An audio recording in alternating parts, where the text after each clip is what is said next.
Hi, everybody. Welcome to the QB School. I'm JT O'Sullivan. Today, Deshaun Watson, one of my favorite quarterbacks. This one's a bit hard to watch, especially if you watch the full video over on the QB School Patreon community. Try to show some highlights, some lowlights right here, but it's tough, and it's tough to diagnose exactly why. We'll try in this little sample video. Let's get it started. Welcome to the QB School.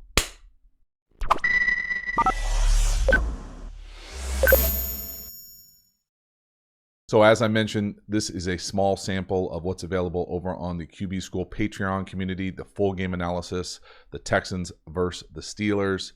They really had a shot, and it didn't feel like they should win it, but they really did have a chance to win this thing all the way through till the end. There are some massive splash plays, a lot of scheme issues for me, whether it's play calling, design, pass pro, obviously some issues up front as well. Deshaun Watson holding on to the ball, playmaking ability, all those things we're going to take a peek at. I think they get teased out a little bit better in the entire game. The running game gets exposed a little bit. So if you're interested in that, get over to the QB School Patreon community. Otherwise, let's see what the video says. So the first one here is really a missed touchdown to the slot up top. Little inside fade. Wide receiver versus a linebacker. There's a lot of issues here for me. I like the scheme. To me, this is a variation of what I'm going to call brackets, or I would hope to say some variation of Stumpy type stuff if you're interested. I know a really good course. But again, split field, middle field open. Essentially what's happening is we're getting crossed out man up here. So really all this is 3 over 2. 1, 2, 3 over 2. Same thing down here. 2, 3. So these 3 for those 2. And we've got a wide receiver right here running what I'm going to call an inside fade. And this is just, you got to be able to hook this up. And so for me, I think he doesn't hook it up because of his feet. He gets heel clicky. And I'm going to say this is probably the only time in this game that this happens. So again, heel clicky. You can see he's got a great base normally. All his cleats in the ground. Perfect right there. Right there when he gets to move. That's as bad as it'll get. And he just skymails that thing. It's hard to be consistent when you're changing your eye level, you're changing your shoulder level, you're changing your platform like that. And he definitely had to move around a lot in this game. We got all sorts of pass pro issues. But, man, that is just unfortunate right there. Toesy, heel clicky, skymail. And he, I would say this is out of character, out of his normal footwork behavior. And that's a significant miss. And that's just not very good. Check that out. A little triple off the right corner of the outfield. But 3rd and 8, we come back. We hit Cobb on a little, what I'm going to call a seam or burst release corner up top to the slot. Again, attacking this pretty similar area of the field. I love this route. Now, how he makes this throw versus how he misses the last throw, I have no idea. Got issues, people in his face. But for me, what I really love about this route, again, we talk a little bit about releases on this. It's obviously not wide receiver school, but in here, use the track, run up the hash, and just absolutely crush the soul of this cat right here and come out of this thing. The ball's a little underthrown, but there's someone at his feet.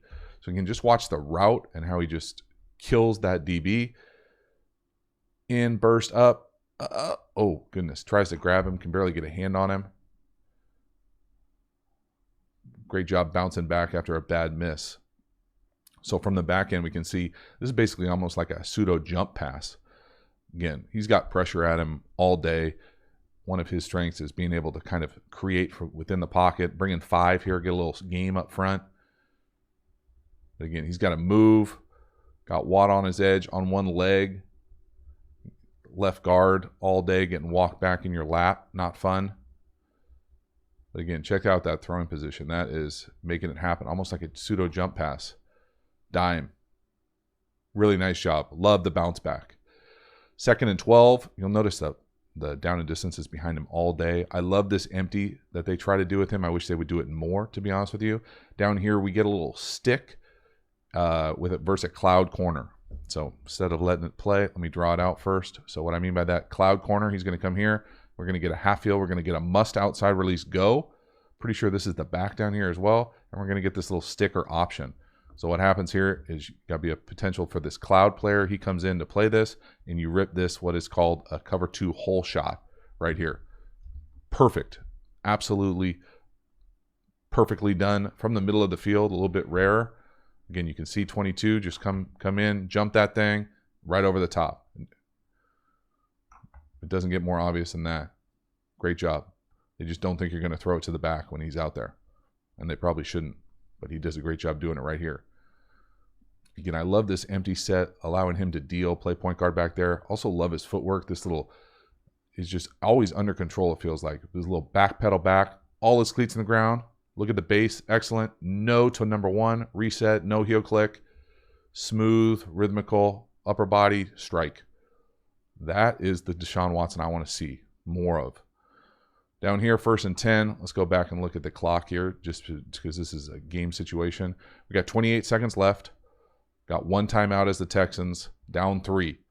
1st and 10 from the 14. So you at least got a field goal. Got to throw the ball in the end zone. We throw a fade down here to the bottom. I have no idea what this corner's doing. It's just a great job being able to diagnose the situation, give your guy a chance, go make a play. Good things happen. Again, smooth.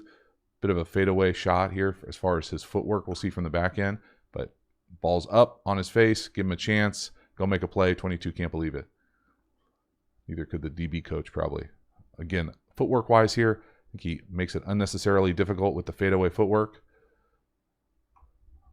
But can't argue with the results. Get through the throw, a little hop throw. Again, nice trajectory, catchable ball. That's excellent closing out a half. But now we're in the second half. So we're still up 1. At this point, that feels like the Texans should be down. 3rd and 10. Just into the 4th quarter. And we are just going to straight up make a play. This is the type of stuff that you kind of, no. Yes, great. Just do that. Flush outside the pocket. Watt gets beyond the quarterback. Get out there. Love the fact he keeps his eyes down the field. When the throw is there, let it rip. It's becoming more and more acceptable to do these type of things. Get outside the pocket, throw across your body. Even though it comes back to get him on the very next one, he tries this. But again, there's nobody open. And I will say when you watch the whole game, there's not a lot of guys running wide open for him on the perimeter. Love his vision. Make the argument that who knows who he's throwing to here. Got 2 guys standing right next to each other. Cobb goes double mailbox there with the red on red. That's a nice throw. Just in quarterback world, if you're a younger quarterback, one of the things you want to work on here is going full speed, escape full speed and make these throws. Slow down, under control, and do it. Very nice. Man, 28 had some peaks and valleys in this game. Trying to steal second there. Nice tackle. 3rd and 15. Again, bummer down in distance. This to me is dagger down here to the bottom. Now 3rd and 15 sucks. We're going to get, and this is kind of an exotic shell coverage here as far as what I'm going to call, maybe like a 33 double backer. I mean, it looks like it should be a middle field open. So let's talk coverage here first. It looks like to me like this is a middle field open look. But then he runs back and they basically play 3 backer or buzz, depending on how you want to call these things. So they're really taking away these kind of like deep in windows. Well, not great if you're going to run dagger, which for me, this is dagger. Clear post here, and then I think we get a chip and a shallow. So really what you're doing is high-lowing the flat curl player right here, or curl hook player, whoever decides to take away that in window. When he drops down from the heavens here, or just stays here in these long yardage situations, these ends are tough. Okay, don't throw it into it. Just check it down right here. Just sometimes you don't have to make a miracle play outside the pocket. Sometimes you can just take the completion, kick a long field goal, punt. Again, you can see the in. I think he could still probably throw the in right there if he threw it on time. I don't know if I would advise that versus this coverage, but the spacing is still there. No. Now he's out. Now he's doing what he does. Get on the perimeter. And this is what happens when these things, especially when you get a little bit closer to the red area, everything's a little bit more condensed. It's not the 20 to the 20. Not even that we're in the red area. It's just a little bit more condensed on the back end. He sky mails that thing into the front row, and it hits my man, is that 28? Right in the chest. So again, you know, this is kind of what you get. Again, we're chipping Watt. Works out great there. No, just throw the check down. Throw the shallow or throw the check down right here. 3rd and 15, you're not going to convert every single time. Now we're out on the edge. You can see what he sees here. It's the same exact thing he just did, except he's a little bit wider. It's a little bit harder throw. Got now 3 guys in his face. Still technically, I mean, nah, I don't know. This is a throwaway. It's great when it works. This is what happens when it doesn't. Whew.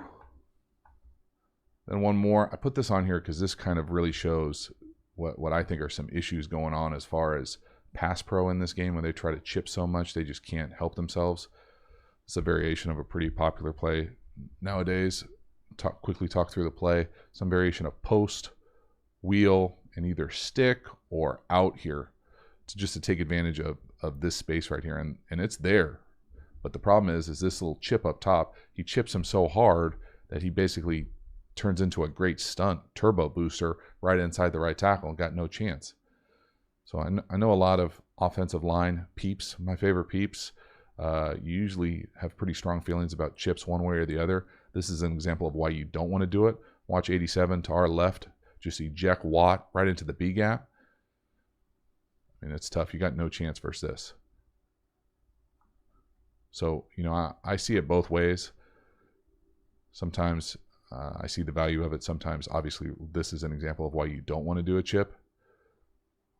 But, man, there's a lot of sacks in this game, and they're not all on Watson by any means. Last one here. This towards the end of the game. To me, this is just, he had some misses that I wouldn't have guessed would have been as significant as they were. So this is just an in up top with a little hitch or pivot underneath it. He gets late getting to it. But the miss is why it's on there. And it's a significant miss. It's almost such a bad miss that it can't be intercepted. It like startles. This is almost like when you cross up a catcher, you know, and throw a fastball instead of a curveball.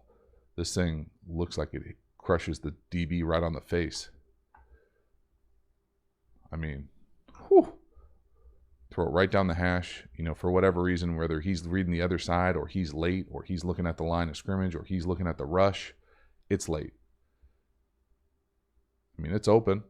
Right down the hash, maybe split the hashes. He throws it behind him. I mean, that's 2 yards behind him and off the DB's face. You just don't see this type of miss very often from a starter, let alone what I would classify as a top tier guy. I don't think it's tipped. Maybe it is. I hope it is. But that thing is fortunate not to get picked. My goodness. So if you're interested in more, hop over to the QB School Patreon community. Check out the full game. I think this sample showed some of the things that he does really well, that I love that he does. Playmaker, makes plays, is usually a pretty good decision maker from within the pocket, point guardy-ish as far as distributing the ball from empty, that I would like to see them do more. But they've got some issues, whether it's personnel up front, on the perimeter, scheme. It looks like it's going to be tough for him this year. So one game, who knows? Get over there, check it out. I appreciate it. See you next time. Have a good one.